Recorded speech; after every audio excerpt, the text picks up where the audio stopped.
अस्सलाम वालेकुम क्लास। आज हम पढ़ेंगे chapter number 2 gastro intestinal system, जिसको कहते हैं निज़ाम इंहज़ाम। ये गैस्ट्रो इंटेस्टिनल सिस्टम की डेफिनेशन है यहाँ से यहाँ ऑर्गन्स तक, जिसमें उन्होंने बताया हुआ है कि जीआई सिस्टम जिसकी शॉर्ट फॉर्म है, इसको डाइजेस्टिव सिस्टम भी कहते हैं। और ये कंसिस्ट होती है एलिमेंट्री कनाल की। एलिमेंट्री कनाल कहाँ से, एक लंबी सी ट्यूब है जो हमारे माउथ से शुरू होती है और एनएस तक जाती है, और उसके अंदर जितने भी फिर एसेसरी ऑर्गन्स, जितने भी ज़रूरी ऑर्गन्स होते हैं वो उसके अंदर पाए जाते हैं। ये एलिमेंट्री आपकी कनाल यहाँ से शुरू हो रही है माउथ से, और ये एनएस तक जा रही है। ठीक है, ये है आपकी एलिमेंट्री कनाल। अब उसके बाद उन्होंने फंक्शन लिखा हुआ है गैस्ट्रोइंटेस्टिनल सिस्टम का। ये क्या करता है, खाने को तोड़ता है, अब्जॉर्ब न्यूट्रिएंट्स जो फूड के अंदर होते हैं उनको अब्जॉर्ब करता है ताकि उससे एनर्जी आपके बॉडी को मिल सके, और एलिमिनेटिंग वेस्ट, और फिर जो वेस्ट बच जाता है उसकी फिर डेफिकेशन, मतलब कि उसको बॉडी से निकाला जाता है। तो ये सारा कुछ किस में होता है, गैस्ट्रोइंटेस्टिनल सिस्टम में।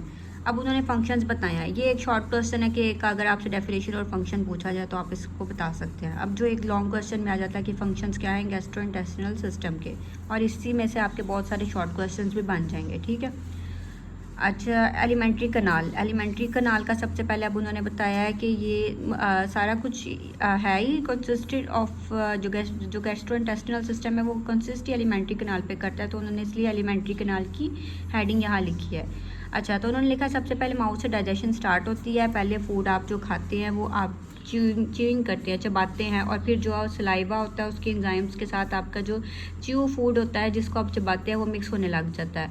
और फिर जो मस्कुलर ट्यूब होती है जो आपके मुंह को आपके मैदे तक, स्टमक तक कनेक्ट करती है, उसको कहते हैं एजोफेगस। ठीक है, मस्कुलर, ये एजोफेगस की डेफिनेशन हो गई। ये है एजोफेगस जो आपके माउथ से लेके आपके स्टमक तक कनेक्ट कर रहा है, ये ट्यूब क्या है, एजोफेगस। ठीक है, अब जब आपने च्यू कर लिया फूड, उसके अंदर सलाइवा मिक्स हो गया, फिर वो एजोफेगस के थ्रू आपके स्टमक में चलेगी। स्टमक की डेफिनेशन क्या है कि ये एक मस्कुलर ऑर्गन है।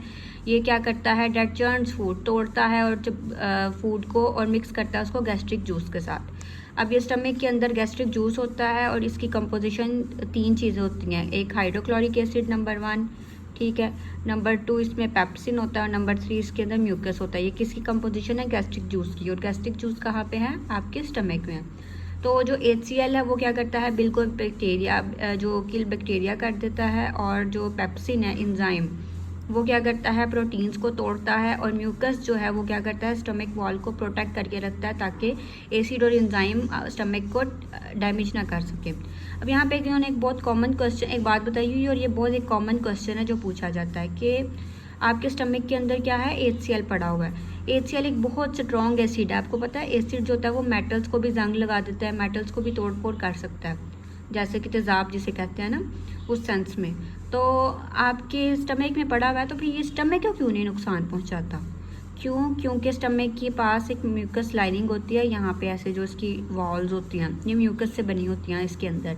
तो जो आपके अंदर HCl पड़ा होता है यहाँ पे स्टमक के अंदर, वो इसलिए नुकसान नहीं पहुँचाता क्योंकि म्यूकस लाइनिंग जो है वो आपके स्टमक को प्रोटेक्ट करके रख रही होती हैं। ठीक है, ये आपके स्टमक की आ गया सारा, और इसकी कंपोजिशन आ गई गैस्ट्रिक जूस की। 3 चीज़ें हैं जो आपको बता दी।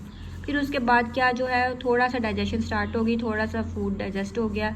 जो पार्शली डाइजेस्टेड है, मतलब कि जो थोड़ा सा डाइजेस्ट हो गया, उसको क्या कह रहे हैं, काइम, चाइम कह लें, काइम कह लें, आपकी मर्ज़ी है। ठीक है, जो भी प्रोनाउंसिएशन यूज़ कर लिया आपकी मर्ज़ी है। Moves into the small intestine for further digestion. अब ये जो थोड़ा सा खाना डाइजेस्ट हो गया है जिसको काइम कहते हैं, ये स्मॉल इंटेस्टाइन में मूव कर देता है। अब स्मॉल इंटेस्टाइन क्या है, ये एक लॉन्ग कॉइल ट्यूब है जो डाइजेशन में एक बहुत अहम किरदार अदा करती है, और न्यूट्रिएंट एब्जॉर्प्शन के जो न्यूट्रिएंट्स हैं खाने के अंदर होते हैं वो स्मॉल इंटेस्टाइन में जाके आपके ब्लड के अंदर शामिल होना शुरू हो जाते हैं। अब उन्होंने कहा digestive enzymes from the pancreas and the bile from the liver. जो पेंक्रियाज एक ऑर्गन है एलिमेंट्री कनाल के अंदर ही, वो उसके अंदर से क्या आते हैं, कुछ जो एंजाइम्स हैं, और जो लीवर है उसके अंदर एक बाइल होता है। ठीक है, बाइल एक केमिकल है जो लीवर के अंदर लीवर प्रोड्यूस करता है, और ये भी डाइजेशन में हेल्प करता है। ये क्या करते हैं, दोनों जाते हैं स्मॉल इंटेस्टाइन में, और स्मॉल इंटेस्टाइन में जाके जो कार्बोहाइड्रेट्स, प्रोटीन्स और फैट्स जो आपके न्यूट्रिएंट्स हैं उनको ब्रेक डाउन करता है और आपके ब्लड में शामिल कर देते हैं, और फिर इस तरह आपसे आपके बॉडी को एनर्जी मिलती है।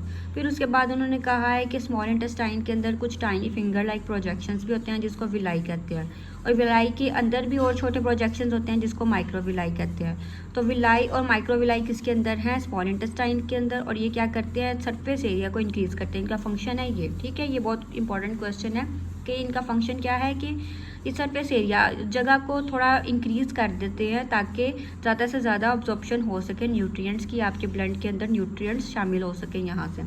फिर उसके बाद उन्होंने कहा है कि स्मॉल इंटेस्टाइन के अंदर कुछ मसल्स होते हैं जो कॉन्ट्रैक्ट और रिलैक्स करते हैं, मतलब कॉन्ट्रैक्ट ऐसे कॉन्ट्रैक्ट होते हैं और रिलैक्स ऐसे खुल जाते हैं, और एक मोशन प्रोड्यूस करते हैं, वेव लाइक मोशन प्रोड्यूस करते हैं, एक हरकत प्रोड्यूस होती है जिसको कहते हैं पेरिस्टाल्सिस। पेरिस्टाल्सिस से क्या होता है कि आपका खाना ऊपर नीचे होता है, मिक्स होता है डाइजेस्टिव जूसेस के साथ, और फिर आपके स्मॉल इंटेस्टाइन से मूव कर जाता है, ठीक है। ये भी एक इम्पॉर्टेंट क्वेश्चन है पेरिस्टाल्सिस का। फिर उसके बाद है कि अब जो खाने के अंदर जितने भी न्यूट्रिएंट्स थे वो ब्लड के अंदर शामिल हो गए, कहाँ पे जाके?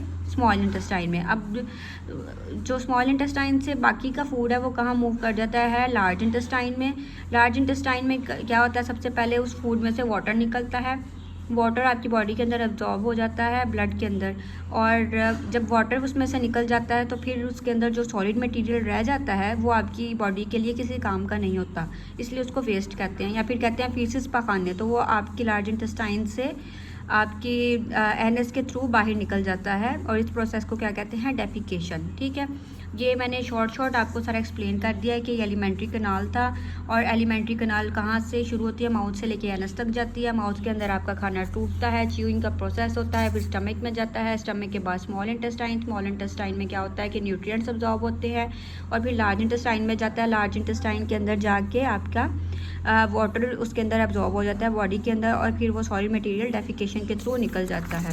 ये इसकी डायग्राम है, ये आपको सारा पता चल जाएगा कि यहाँ से एलिमेंट्री कनाल शुरू हो रही है, यहाँ तक जा रही है। पहले ये माउथ है, इसके अंदर च्यूइंग एक्टिविटी हुई, फिर एजोफेगस से मूव होके लिवर इसके स्टमक के अंदर चला गया। स्टमक के अंदर जाके जो HCl वगैरह इसके अंदर मिक्स हुए, डाइजेस्टिव एंजाइम्स मिक्स हुए, फिर वहाँ से स्मॉल इंटेस्टाइन से लार्ज इंटेस्टाइन, और यहाँ से लार्ज इंटेस्टाइन से वेस्ट मटेरियल आपकी बॉडी से बाहर निकल गया, ठीक है।